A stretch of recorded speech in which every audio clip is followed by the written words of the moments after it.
Subscribe करें और देखें एक दिल दहला देने वाली हॉरर स्टोरी। बिना घबराए बेल आइकॉन प्रेस करना ना भूलें।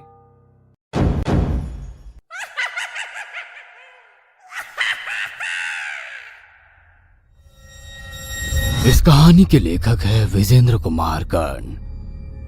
मौसम सुबह से ही बहुत खराब था। रह रहकर बारिश हो रही थी। बादलों ने आसमान को कुछ ऐसे ढक रखा था जैसे कि आसमान को किसी काले रंग के चादर से लपेट दिया गया हो। ठंडी ठंडी हवा बह रही थी।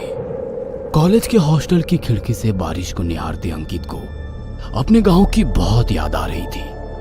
सामने का बड़ा सा पीपल का पेड़ बिना हिले डुले बारिश में भीग रहा था। उस पेड़ को देखकर उसे अपने गांव का पीपल का पेड़ याद आ रहा था। पूरे गांव में उस पेड़ के बारे में ना जाने कितनी बातें कही जाती थी। कोई कहता कि उस पर भूत रहते हैं, तो कोई कहता कि किसी प्रेत ने उस पर अपना आशियाना बना रखा है। ऐसा भी कहा जाता कि अमावस के दिन उस पेड़ से कई आत्माएं छिपकली की तरह रेंगती हुई नीचे उतरती और नग्न अवस्था में नृत्य किया करती। गांव के लोग कहते कि इस दिन आत्माएं नृत्य के बाद अपना शिकार करती हैं। अमावस की अगली सुबह उस पेड़ के नीचे खून ही खून गिरा मिलता। सदियों से ऐसी मान्यता रही है कि पीपल के पेड़ पर भूत प्रेत पिशाच का वास होता है। अंकित मन ही मन सोच रहा था कि हॉस्टल में खड़े इस पीपल के पेड़ पर भी क्या भूत प्रेत रहते होंगे। तभी बाहर से किसी ने उसके कमरे का दरवाजा खटखटाया। उसने दरवाजा खोला तो उसके सामने उसके ही उम्र का लड़का जिसका नाम नीरज था वो सामने खड़ा था। हाय, मैं नीरज हूँ। ये कमरा मेरा है। आई मीन हम दोनों इस कमरे को शेयर करेंगे। तुम्हारा नाम क्या है? मैं अंकित हूँ। शहर का सबसे बड़ा इंजीनियरिंग कॉलेज अंदर से कैसा होता है, नीरज और अंकित दोनों ने पहली बार देखा था। वे दोनों ही गांव के थे। इंजीनियरिंग की टेस्ट में दोनों की ही अच्छी रैंक आई थी, इसलिए उन्हें यह कॉलेज मिला था। अंकित का डिपार्टमेंट सिविल था और नीरज का इलेक्ट्रिकल। जल्द ही दोनों काफी अच्छे दोस्त बन गए। अंकित एक गरीब किसान का बेटा था। उसके पिता के ऊपर बहुत कर्ज था। इतने अच्छे कॉलेज में स्कॉलरशिप के कारण उसे एडमिशन तो मिल गई, फिर भी वो एडमिशन लेना नहीं चाहता था। वो अपने पिता की मदद करना चाहता था, लेकिन उसके पिता नहीं चाहते थे कि जैसा कर्ज भरा जीवन उन्होंने देखा है वैसा ही उनका बेटा भी देखे। इसलिए उन्होंने अपने सर की कसम खिलाकर अंकित को पढ़ने के लिए शहर भेज दिया। ये सारी बातें अंकित ने नीरज को बताई थी। नीरज की कहानी भी कुछ ऐसी ही थी, इसलिए दोनों में खूब पटती थी। लेकिन इन दिनों नीरज कुछ परेशान सा रहता था। अंकित ने उससे कई बार पूछने की कोशिश भी की, लेकिन वो कुछ नहीं बताता। उसका व्यवहार कुछ बदल सा गया था।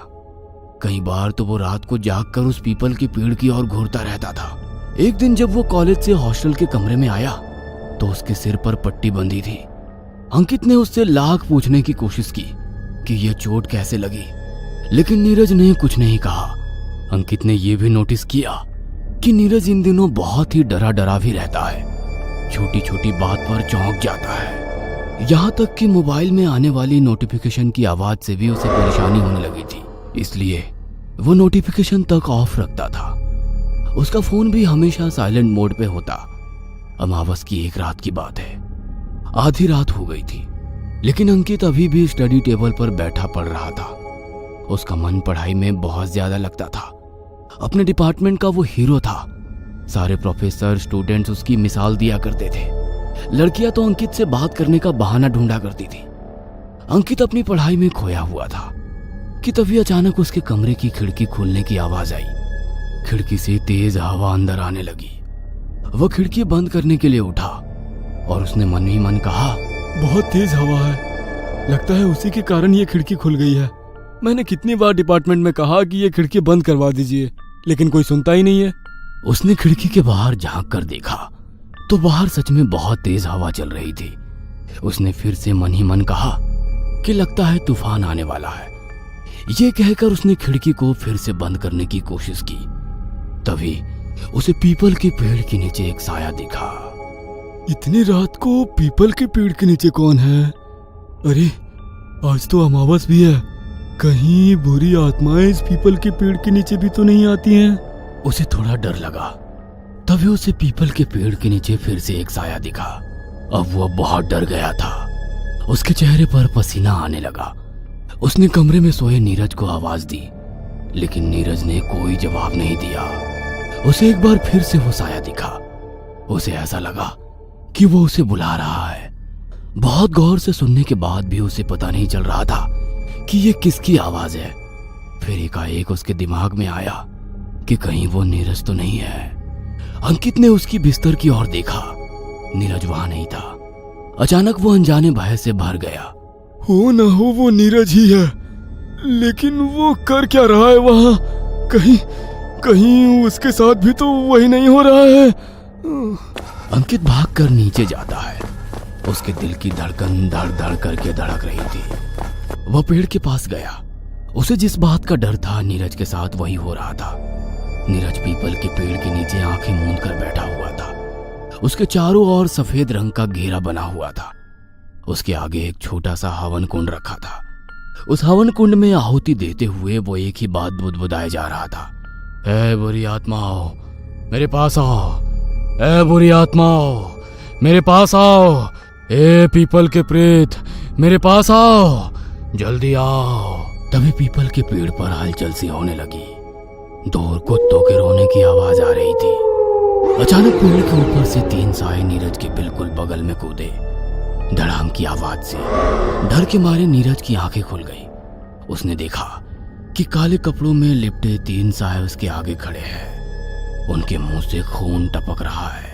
उनके हाथों में मांस का बड़ा सा टुकड़ा भी है। शायद किसी भैंसे के शरीर का टुकड़ा था वो। उनकी भयंकर शक्ल देखकर नीरज का शरीर बर्फ की तरह ठंडा हो गया था। वह चीखना चाहता था, लेकिन ऐसा लगता था कि जैसे उसकी बोलने की शक्ति अचानक से खो गई है। वह साए अब भी उसे ही घूर रहे थे और उसकी तरफ भयानक आवाज निकालते हुए बढ़ रहे थे। लेकिन इस बीच नीरज और उसके साए के बीच अंकित खड़ा हो गया। उसके आते ही कुछ देर पहले जो हालत नीरज की थी, वही हालत उन तीनों सायों की हो गई थी। वह थर थर कांप रहे थे। उसके बाद वे तीनों साए वहां से सिर पर पैर रखकर भाग खड़े हुए। ऐसा लगता था कि जैसे उन्होंने किसी भूत को देख लिया हो। नीरज के दिल की धड़कनें अब भी अनियमित गति से धड़क रही थी।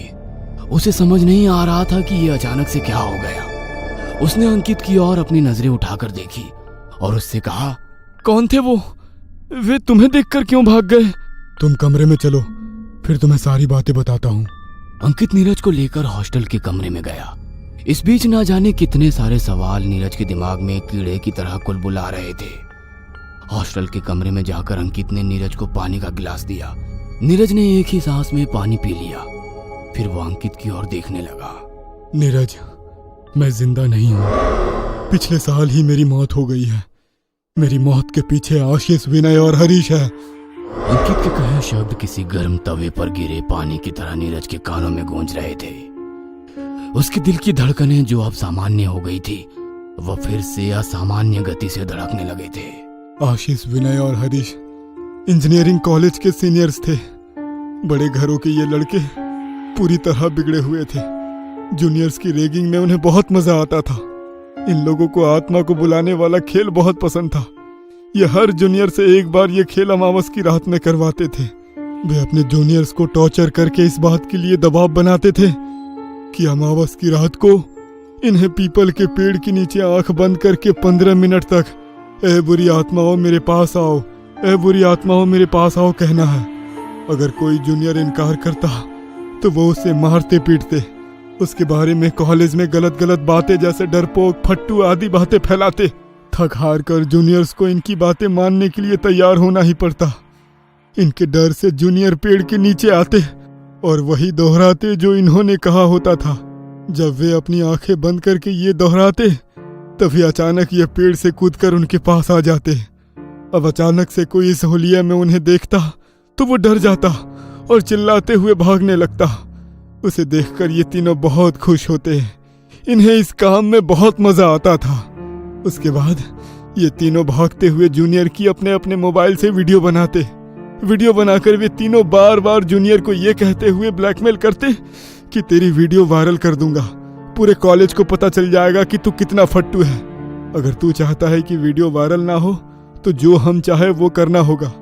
उसके बाद उसके बाद ये जूनियर से अपनी उल्टी सीधी मांग ही पूरी करवाते। इन मांगों में कॉलेज के बाहर से सिगरेट, शराब लाने से लेकर इनके असाइनमेंट तैयार करना और कपड़े धोने तक शामिल होते। अब किसी को भी अपनी इज्जत प्यारी होती, इसलिए वह इनकी मांगे मान लेता। मेरे साथ भी इन्होंने यही किया, लेकिन मैं दिल का कमजोर निकला। इनके डराने से मुझे हार्ट अटैक आ गया और मैं मर गया। आशीष, विनय और हरीश की रैगिंग उन पर भारी पड़ गई थी। पेड़ के नीचे निर्दोष अंकित मरा हुआ पड़ा था। उन तीनों को समझ आ गया कि वे बुरी तरह फंस गए हैं और उन्हें जेल हो जाएगी। इसलिए उन्होंने रातों रात अंकित की लाश को शहर के बाहर वाले नाले में फेंक दिया। बाद में अंकित की लाश कॉलेज वालों को मिली तो उन्होंने यह अफवाह फैला दी कि पढ़ाई के प्रेशर के कारण अंकित ने आत्महत्या कर ली है। मेरा शरीर तो खत्म हो गया, लेकिन उस दिन से मेरी आत्मा यहीं भटक रही है। नीरज, मैं चाहूं तो इन तीनों को कभी भी मार दूं, लेकिन उससे मुझे मुक्ति नहीं मिलेगी।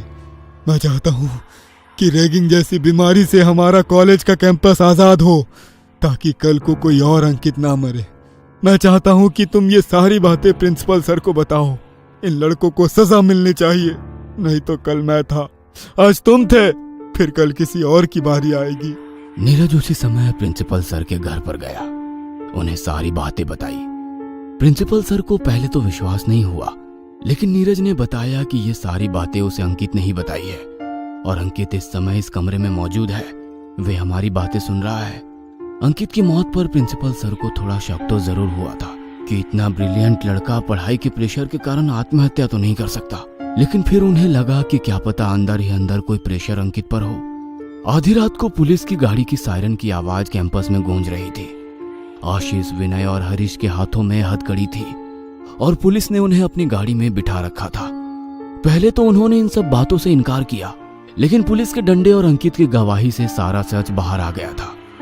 पुलिस की गाड़ी उन्हें लेकर कैंपस से बाहर जा रही थी। पुराना पीपल का वो पेड़ पीछे छूटता जा रहा था।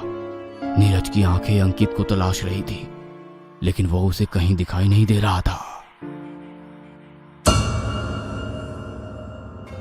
ये कहानी आपको अच्छी लगी हो तो हमें सब्सक्राइब करें, हमारा इंस्टाग्राम और फेसबुक पेज जरूर फॉलो करें। और हाँ दोस्तों, सब्सक्राइब करना भूलना मत।